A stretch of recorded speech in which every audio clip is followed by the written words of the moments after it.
contact me to ask me to talk a little bit about the comprehensive geriatric assessment. And then I cheekily said, oh, can I also talk to you a little bit about the Harbour Frailty Service, which is a trust-led service based out at Newton Abbot Hospital, which we are hoping and have already had some patients in your care homes as part of that service. And I just wanted to sort of flag it up to you all and hear some feedback and thoughts from you all about it. So as Anne says, just for context then, oh, sorry, I'm on a different computer, there we go. So yes, my job now is that I'm a Frailty GP employed by Torbay and South Devon Trust, and I'm the lead for the Harbour Frailty Service here. But I also give some clinical input to the Healthy Ageing Partnership Group, which does a lot of stuff around healthy ageing from earlier in the spectrum, so folk who are living independently at home and have and worse levels of frailty across the spectrum into those living and then into that more medical and acute end of the spectrum and care home end as well. And like Anne said, I've done quite a lot of work with care homes before, and I was the clinical lead for the care home visiting service in Torbay and did some of the enhanced health and care homes. So I've sort of had the good fortune to kind of slightly live and breathe into your care home world as well and have some insight into that. And as I said, yes, going to talk to you about the CGA and the Harbour, and then hopefully have a bit of time just for a bit of a chat at the end.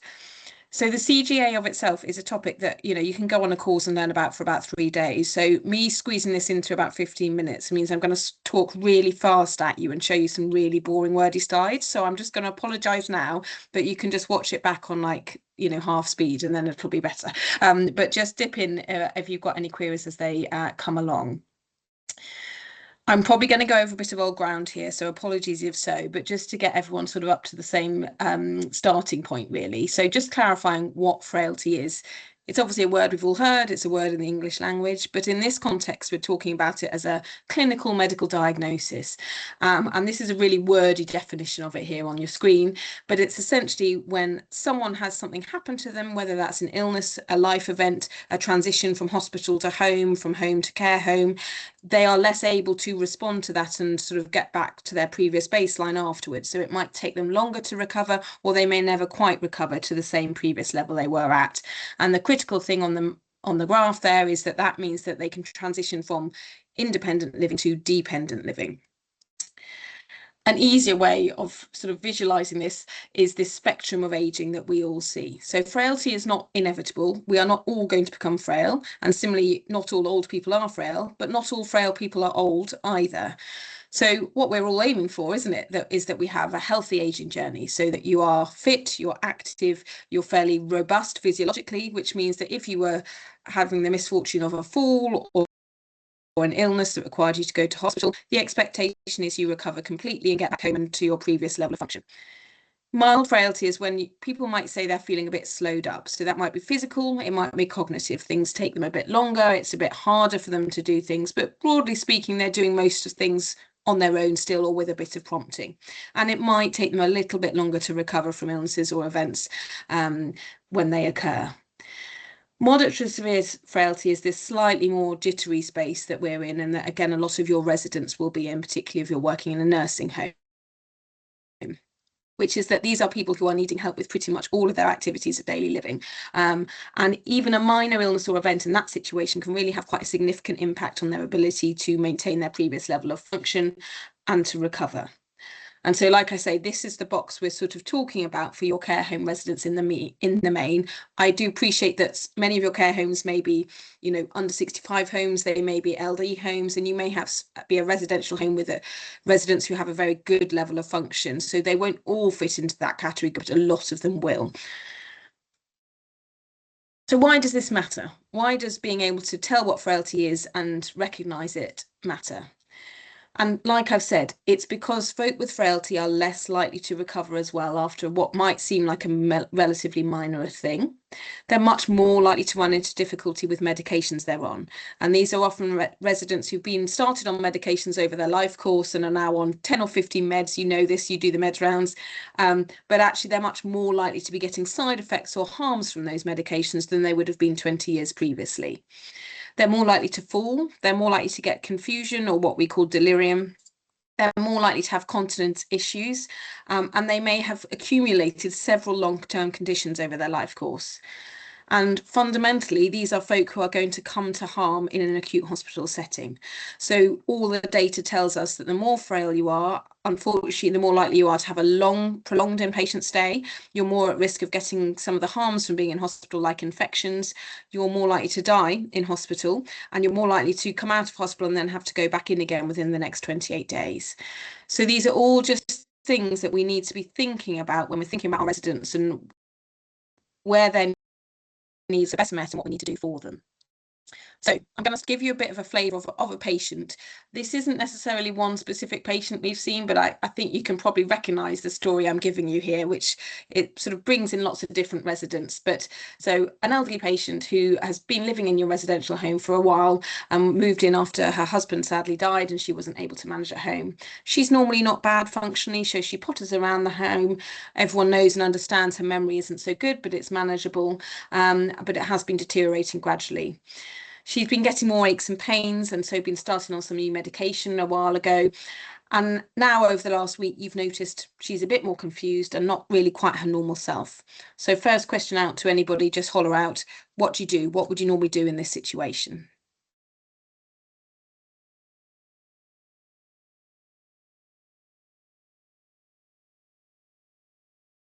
Don't worry about hands, just take your mic off and shout out some suggestions to Kath. Speak back to the GP. Yep. It can be side effects of the medication, or maybe all the people mental health assessment needs to be done. Urine test. Yep. So, yep, good suggestion. So you'd seek some clinical input, I guess, is what it's saying. And yeah, ruling out infections. Thanks, Tash. Again, without wanting to go too deep into this, what do you normally get in response to those kind of queries or escalations? What is your most common response to that? What do you say? UTI. Yep. So sort of it's probably infection, have some antibiotics, maybe do some blood tests potentially if they're not rallying. Yeah. Okay. Yes, that's what I was sort of expecting you would say. Yes. Thanks, Tash. So this is then where we get into what else could we do to be going. This is what we talk about, bariatric assessment or CGA. And again, a bit of a wordy definition here, but it's essentially a really holistic look at the patient in front of you to work out all of the different things that are going on for that person, whether it's physical, whether it's functional, whether it's psychological, whether it's oral intake, whether it's their wishes, their preferences, their recent life events, bringing all of that information together to create essentially a problem list, which is what are the issues that are primarily affecting this patient or resident, and what do we need to do about them, and when are we going to do it and review it. In a nutshell, that's what a CGA is. And why does this matter? What is the point of doing a CGA? So essentially, it's the key evidence-based intervention in frailty that improves outcomes. So folk living with frailty who have had a CGA done are more likely to still be alive, are more likely to be independently living, and are less likely to be readmitted to hospital if they have a CGA. And this number I've put, this is what we call the number needed to treat in a sort of NHS context, is essentially for every one CGA we do, 17, other way around, we only need to do 17 CGAs to prevent one person having an adverse outcome. And if that gives you in the context of how many patients we need to treat with aspirin to prevent a stroke, it's about a similar number. So this is a properly evidence-based level of intervention that we can do. And it's in all of our gift to contribute to this. And that's, I guess, the key message to take away from this is that you guys have got so much of the information, knowledge, care plans that we need to support a comprehensive geriatric assessment. Robin, sorry.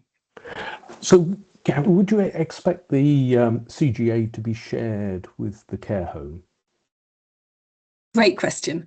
So I was going to touch on this at the end. So okay. No, it's okay, but no, it's fine.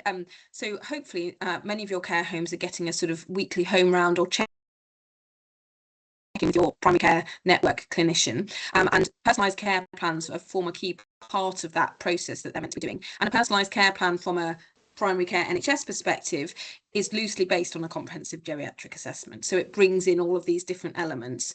And the idea, and in some of our sort of more digitally enabled practices and homes, that is easily shared and actually even live updated. And there's quite a lot of work that happens in Plymouth and West, particularly, where they have an interactive integrated document.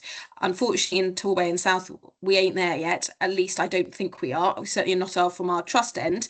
Some of your practices might be, and it might require a bit of human or manual oversight to say it's documented in the primary care system and emailed over to you, for example. But absolutely, in my head, certainly it should be shared. And CGA as a process and as a document should be relatively live. It's not just a one stop and you're done. It's an iterative, ongoing process that happens as patients' needs change. Margot. Oh, hello. Hi, nice to meet you. I just wanted to say that this we have this done in Exeter, but it's sort of more like a ward round type of thing with the primary care team. It has made such a difference to the care of the people in the home, and the manager loves it. Everybody knows where they are. It's a good resource to have where you can save up your questions for the week, you know, because you've got people there. It's you get to know the multi-professionals much better, and it's a real team atmosphere, and I'm such a believer in it, and you know, I'm commend you on this. It's a great idea. Thank you, Margot, and that's actually really great to hear that lived experience of using this as a process, a structure. And that key point is that there are lots of professionals and individuals involved in the care of residents, isn't there? There's your staff, there's the dietitians, there's the district nurses, there's the GP, there's the therapist, there's, you know, the hospice. And actually what we know happens is that we can all get a bit tunnel visioned, can't we? A bit silo working, and something that one team needs to do may actually counteract the benefit of something another team needs to do. And what this CGA approach does is it brings it all together, which doesn't necessarily make it easy. It doesn't solve any of these problems more easily, but it shares that decision making, and it allows you to learn from, lean into, and use the expertise of all the different members of your team. So it's a really valuable tool. As I've said, so this essentially just tells you the different domains of a true full CGA. So it's physical, psychological, functional, environmental, social, and future wishes. I will go into each one of these in a bit more detail, but they're pretty self-explanatory, aren't they? But the key thing is not just then the data gathering around each of these, is then what you do with that information to create a sort of active plan, and then allocate sort of either teams or individuals against each of those active plans to then make sure something happens in response to them. Physical domain, this sits quite clinically actually, and so a lot of this is where you'll be leaning into your primary care colleagues or into services like ours to have that sort of holistic physical look at a patient, and look at their medication with that, their joint and their bone health and their falls risk. The stuff I've put in pink on this slide is stuff that you guys absolutely do already, isn't it? So that you're doing this in your care plans already, you're doing your pressure area assessments, you're monitoring fluid intake, food intake, and so on. And so these key bits of information which you're routinely filling in form a really key part of how we then put that together into form a comprehensive assessment. The psychological aspect, the big hitters that they talk about are the 3 Ds. So depression, dementia, and delirium. So delirium, I'm hoping, is a name that you've all heard of, but sadly is not often rightly or correctly written down from hospital settings or primary care. So it's essentially the medical name for confusion. It's a diagnosis, but of itself it has lots of. Okay. Right. Yeah.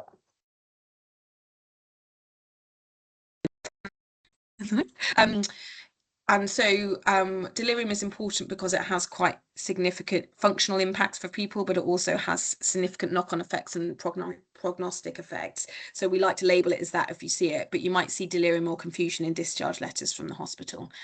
There are obviously lots of other psychological aspects to think about. Anxiety, bereavement is a biggie in our cohort, isn't it? And loneliness, perhaps less so in your care home residents, but certainly when they come to you, lots of functional decline, low mood, and things can be as a symptom of loneliness. So it's just something to be consider. And obviously older folk are not immune to having the same mental health conditions that any of us can get at any life point. So schizophrenia, bipolar, all of those other conditions that can add complexity here. This mnemonic on the right here, pinch me, again, some of you may have come across or heard of, but it's quite a useful one. And essentially it's to help us work out why someone has got delirium. So why is somebody confused? And like we said, for our case, one of those is infection, is eye. So that is a common cause, but not the only cause. And if you look at what's on this list, again, a lot of that information is stuff you know about, you've got access to, you can see, you can record. And so if you're calling for help from primary care and you say, I've got a resident, they're more confused than normal, actually, I'm confident they haven't got pain. I've asked them, we're doing a pain score. They've not got a temperature. They've got no symptoms of a cough or an infection of urinary frequency. They're eating and drinking normally, bowels are opening normally. Meds haven't changed recently, and actually they've been in the home for ages, so nothing's new there. That's a really objective way you can go through a list to say, why are they confused? Hold on. So the functional stuff, again, this is obvious really, but what is this person able to do for themselves? What are they needing support with? How are they mobilizing? And is that changing? And then stuff which is more to do with folk who are living in their own home around functional status, getting out and about to the shops, doing the things they used to be able to do. How are they managing their money, their life admin, their medications, and so on. The environmental stuff, again, arguably sits a little bit more with folk living in their own homes, but is still really relevant in a care home setting. Have they got things and equipment in place to reduce their risk of falls? What's their safety at home if they are cooking and doing things like that? Are they driving? Are they managing their medication, storing it safely, using it safely? How do they call for help if they need it? And what is the impact of their cognition on that as well? It's not just a physical environment that we're thinking about. So the social stuff, again, it sort of brings in a lot of those other themes as well, but it's more about how that patient is feeling and experiencing their life course at that point. Have they got access to the physical support they need to do that? Have they got access to information to allow them to make decisions about where they are and what they're doing? And are we incorporating their wishes into that and their preferences?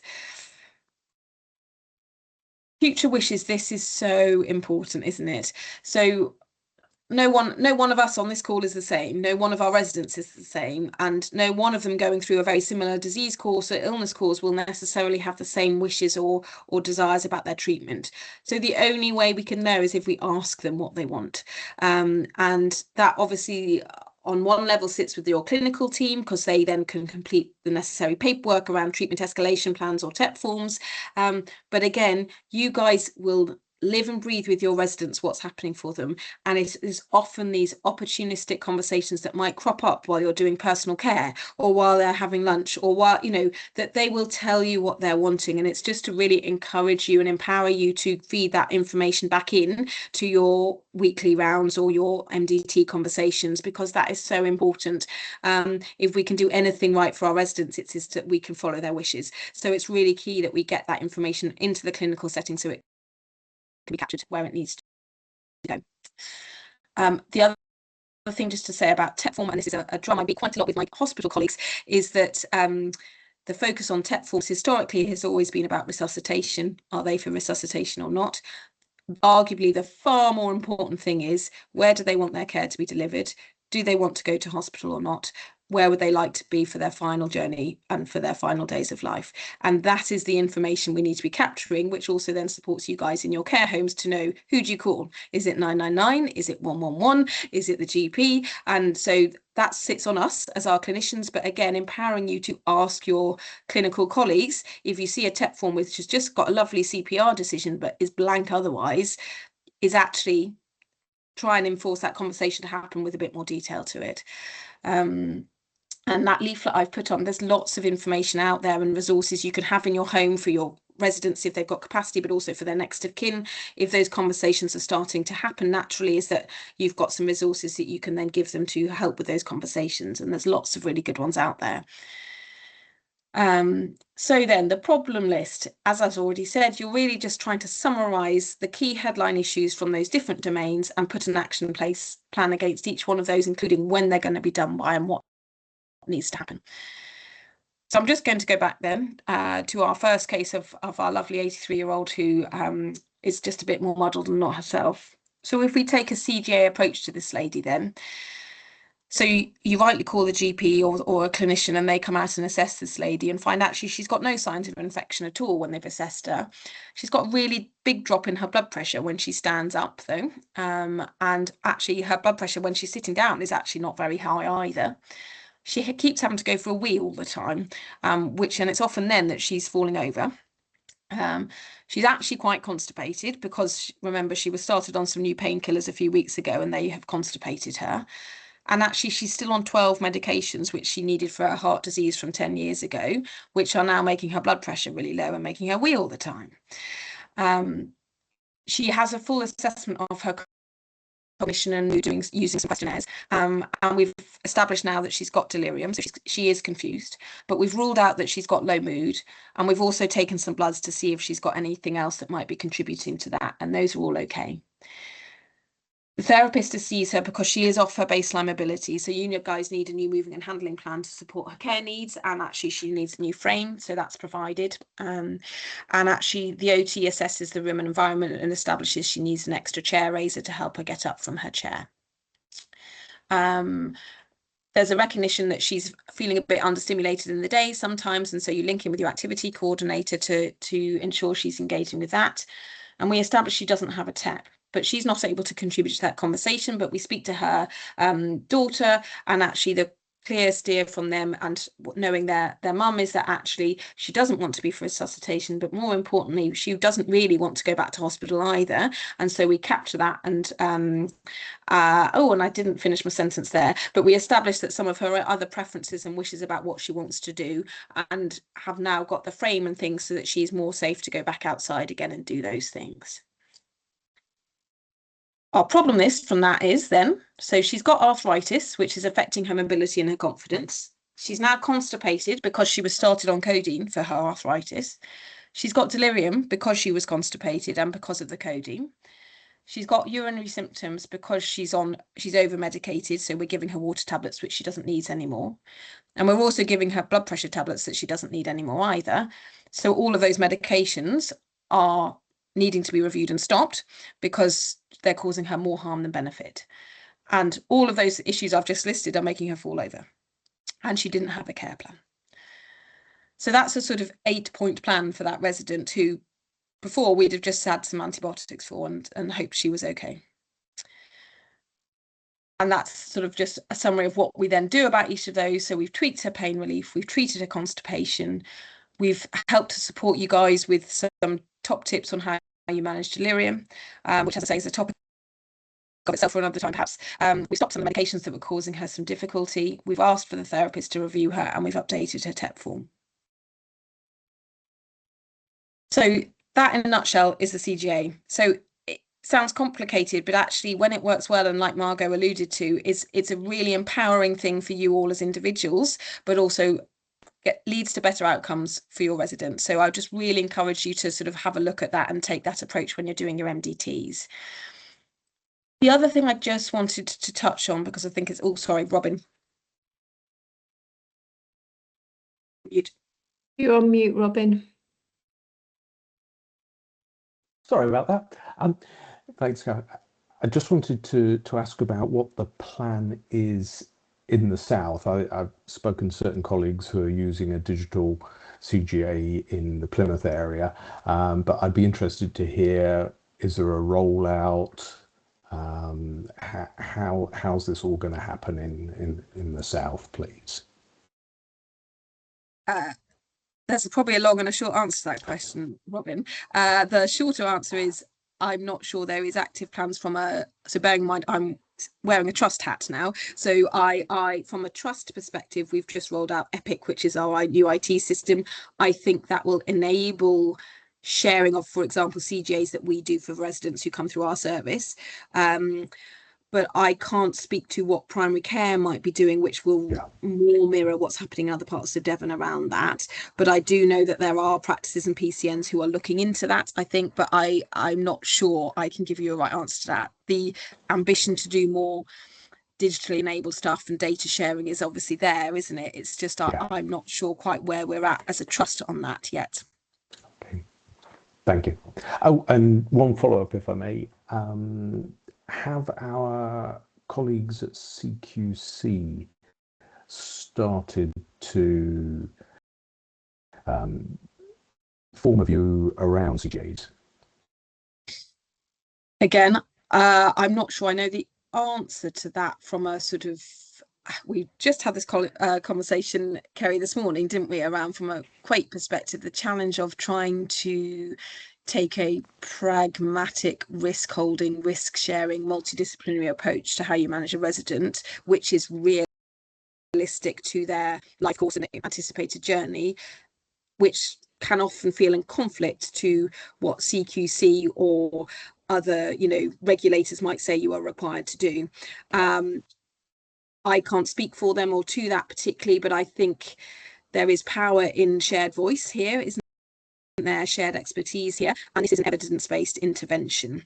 And I think if you're saying you're feeling like you're working slightly off guidance recommendation, if you can demonstrate that that has been done in a multidisciplinary way with oversight clinically and within a CGA type structure, I think it would be very hard for you to be challenged too much against that. You wouldn't be going off piste or off recommendation.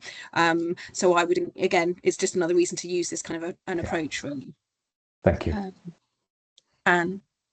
I would say, Kath, that it aligns with NICE guidelines, doesn't it, in terms of approach to care and looking at how the rollout and commonality of News 2 and Restore 2 and things have evidentially benefited.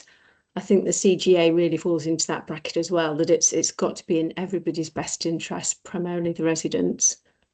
That was all. I just think it really reflects all the NICE guidelines and all the national direction of travel, isn't it? And certainly the British Geriatric Society, which does a lot of work around comprehensive geriatric assessment, has a lot of work specifically in a care home setting there. So you're not doing anything that is rogue or outside of scope of practice or expected practice here, but it's almost just empowering your input into that space as well. So just going back to this, I think it's really important to recognise at what point for care home residents, particularly who are often living with frailty, is that frailty, although at its earlier stages is reversible, so you don't all become frail and then remain frail. If you undertake activities and things, your frailty can improve. But often once you're living with severe frailty, there is much less reversibility there. And the realities of life mean that actually that becomes then a terminal diagnosis at that stage. And some of these things are quite important just to flag up, because again, you guys will be seeing this with your residents, is that this picture and pattern of change that may not be reversible. And Kerry and I were just discussing around, if you call for help from primary care or someone, they are looking at that resident for that 5-minute phone call. They might not know that resident. They might not have time to have gone back through and seen this pattern that is evident, that actually says, no, this isn't a UTI. This is actually gradual end stage dementia, or this is end stage frailty. And actually we need to be taking a much more symptom focused approach. So really just flagging this up to you so that you're aware of that and around reversibility and what we should be doing with that. I've said all of that really, so it's just really empowering you with your voice and how that inputs into a CGA framework. I'm conscious of time, and can I do 3 minutes on the harbour? Yes, absolutely. Please do, Kath. Sorry. So I'm hoping some of you have heard of, been involved with, had pet residents in the harbour. I'm seeing some nods, that's good. So I'll whiz through this, but essentially we had a frailty virtual ward service for a couple of years, which involved us going out to see unwell folk in the community, including care home residents who were otherwise going to go into hospital that day. So acutely ill, and trying to support them and do that key thing of doing a CGA at home. For various reasons, that wasn't working brilliantly well, not least because we couldn't catch patients before they ended up in ED. In there, want of trying. And so we realised we needed to do something much more hybrid, more nuanced, and to really try and catch patients before they hit the front door of the hospital, where we had time to intervene. So we set up the Harbour, which, as the strapline says, this is about right care closer to home for older adults living with frailty. And essentially, it's a single point of access. So when clinicians, whether that's the ambulance service, whether that's primary care, whether that's community nursing colleagues, realise that someone might need to go to hospital, they ring the hospital and it comes through to us now instead of the medics. And we have that conversation to say, what are the issues? What do we think is going on here? What support is needed? And can we deliver that through our service or through other services in the community? We come out and see residents and people at home to do the CGA and assess and treat their acute illness or event that's going on. We've also got direct access to inpatient care. So if somebody just needs to be in hospital, they will still go to hospital. So this is not about admission avoidance. This is about getting the right care in the right place. So patients who need to come in, we can still just bring in, and whether that's to the acute site or now to a community hospital bed at Newton Abbot. So I don't know if any of you have been to the Newton Abbot wards, but the environment is much more dementia friendly, it's much more frailty attuned and much more aligned to what we're trying to do here. It's just another pathway that's available to us, and they don't have to go to ED or the acute site first. And then the newest thing we've added in is this same day emergency care, or SDEC unit, which is a physical room here in Newton Abbot Hospital, where we can bring patients in who do need to be seen and assessed on the day to prevent admission, but we also think we will turn them around and get them back to you on the day. So they might come and be with us for maybe 5 or 6 hours, so they'll be here for the day, but they then come back to you for dinner and bed, essentially, and having had a full comprehensive multidisciplinary review and assessment while they've been with us. So in a nutshell, that's what we are. Practicalities then. So we at the moment run in hours. So we're a Monday to Friday service. There is an obvious need for this to spread, isn't there, into a 7-day service and a bit later into the evening. That is coming. As you can imagine, that requires money that is hard to come by, but that is the plan. We take referrals from pretty much any clinical service, and I'm sorry to say at the moment that is clinician service only. So we are not at the moment taking referrals direct from care home staff, but that's perhaps something we can just talk about briefly at the end if we've got time. And for reassurance, we are coming to see people at home. So this is not a virtual service, a digital service. We come and see residents, we come and see patients, and or we bring them in to see us here. And while patients are under our service, if they're on the virtual ward or Harbour at Home, as it's now called, we ask you to liaise with us completely for their clinical needs rather than their GP practice, because otherwise you get muddied waters, it's all unclear. So for the period of time we're involved, you liaise with us directly, and we will do that by phone, by email, by video call, or coming to see you. We are normally a relatively short-term intervention, so our longest length of stay is sort of like an inpatient ward. So average stay is about 3 or 4 days, up to about 2 weeks, I think, is the longest it should be. Or if they're in and out of our SDEC space, it might be that they just come for a day and that's it, and we discharge them. But either way, you will get a discharge letter like you do from any other hospital admission, which contains up-to-date information on what we've done, and the CJ if we've done it.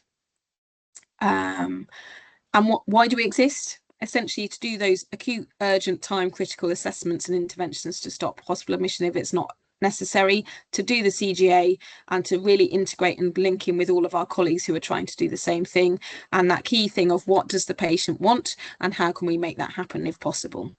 And really, so we're aiming to improve outcomes for them, but reduce the admissions to hospital that we know may cause them harm, and actually may not be in their best interest, but also then to improve access to hospital for patients who do need to go to hospital and it's the right place for them. So that's essentially it. Sorry, whistle stop, gone over time, worst ever. But few discussion points there, queries, questions, happy to chat anything through if there is time, and otherwise I'll run away and leave you to your next bit.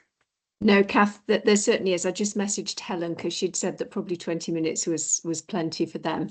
So Helen's kindly said, yes, that's no problem. So please do, if anyone's got questions for Kath, either about the CGA or about Harbour, please shout. So Robin here again, jumping in, apologies. So Kath, thanks hugely for taking us through the CGA and the Harbour.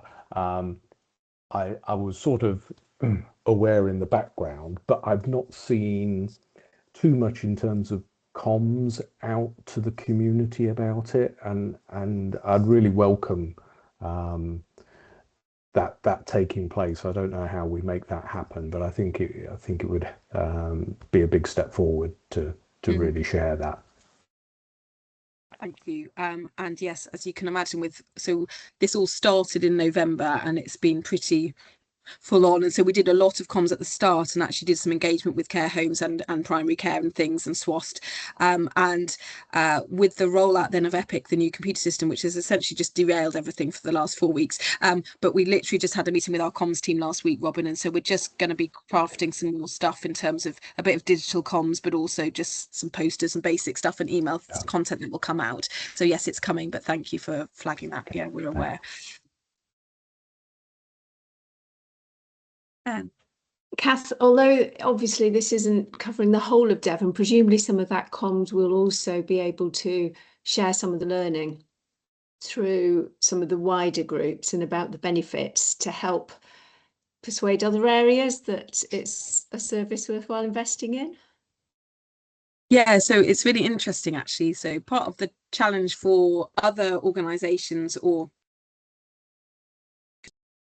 who look at Devon as a whole, all of our patches are doing everything a bit differently. So one could argue that that's actually really good, isn't it? Because we should be absolutely neighbourhood focused. So what do our population need, and let's deliver services to meet that need. So us saying the Torbay model is right for Exeter may not be right at all, might it? So I think it's good that we enable our local areas to do what they need to do, but obviously when commissioners and ambulance services want to know that they can pick up the phone and ask for the same service in every area, or your care home staff who might go between homes in your group, it's not straightforward, is it? So I think we do share learning, and there are now increasing numbers of regional networks doing admission avoidance or community first offers, and we all link up through those pathways. So that is happening in the background, and hopefully our care homes are sort of in that space a bit too.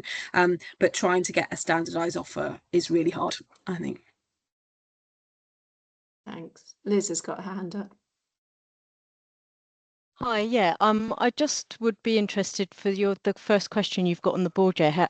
How does Harbour interact with the primary care and the EHCH MDTs? Because we found them sort of hugely beneficial. I didn't feel they really kind of got going as they could be, but they were really good for sort of discussing sort of those more complex sort of people to manage, especially around sort of falls and things, which is often a symptom of lots of other sort of comorbidities. Yeah. So yeah, just how would that work with that, although we're not kind of really seeing MDTs in its true sense in the Bay, I would say. Yeah, and again, I think that's similar to the point we've just said, which is that there's huge variation, isn't there, even across our Torbay and South footprint around how EHCH is now being delivered. And so I think certainly still in South, I'm conscious my nurse consultant colleague Jo goes to one of the MDTs weekly in Newton Abbot, for example, so I know that's still running. But that sort of true MDT format that we used to have in the Bay, for example, I don't think happens. But I do know that there are lots of homes who still have a weekly clinic visit from a sort of often the same one or practice or PCN continuity, and might have a pharmacist doing the medication reviews, for example. So it might not be a whole MDT, but you do still have some continuity and oversight going on there.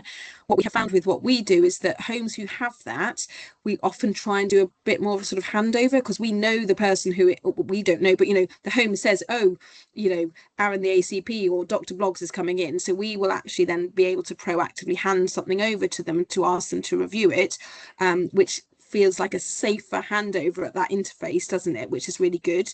And equally, that often is a source of referrals into us from that space. If you've got a weekly home round and you're saying something's not right, they don't need to go to hospital today, but we think it's quite likely something could deteriorate, you're going to need to ring 999 tonight, that's the other space it can come in from. So it's just, I guess it's just information flow. It's always about communication, isn't it? The flip to that is often if we are involved and you have a care home round with your normal GP and they start doing something with the resident we're looking after, but we're not in the mood, so that's the point where we're probably saying to your care home team, just say, don't do anything for that resident just now because they're under the Harbour service, and then you'll get a discharge letter, and that's a safer way of doing it for those ones.